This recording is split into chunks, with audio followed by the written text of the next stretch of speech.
Hello guys, good evening from here o good morning sa inyo lahat kung nasa mga kayong dako ng mundo. Good evening, good morning o good afternoon. Padaan sa inyong mga wall. Hello. Napundi yung bumbilya ko sa bahay, ilaw, LED. Ito, LED. Na-curious ako, bago ito napundi, nagpalit ako. So, na-curious ako kasi nakikita ko lagi sa YouTube na madali lang pa lang itong i-repair itong bulb na to, LED.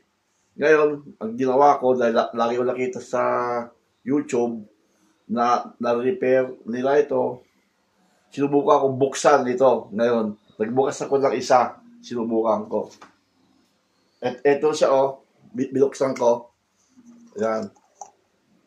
Binuksan ko, LED.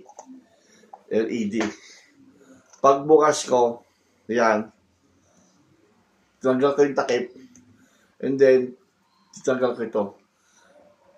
It's not what I'm expected, kasi iba yung nasa YouTube. Yung bulb pala nila, itong bulb na to, itong LED na to, meron pala siyang amplifier sa loob. Parang, may booster para sa loob, Ayan, may booster para sa loob.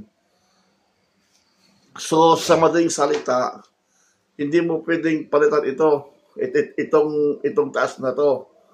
Kasi, pag nasisira ang bulb na to, hindi ito ang may diferensya. Actually, itong nasa loob nito.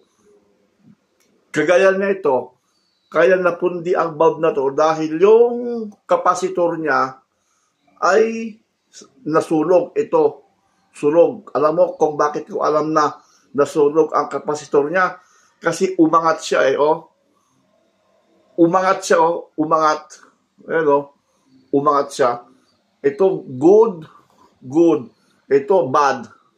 Kaya hindi na gumagana ito. Kaya hindi na ito gumagana. So, hindi ito nasisira actually. Ito yung loob niya yung piyesa niya sa loob. So, nakita ko sa YouTube, walang ganito. Hindi totoo pala yun. Hindi totoo. So, ang LED, mayroon siyang sa loob. Ganyan lang piyesa niya sa loob. Binaklas ko. Na-curious kasi ako So, hindi ang diferensya, kundi yung kapasitor na sunog. So, hindi convenient na i-repair mo talaga.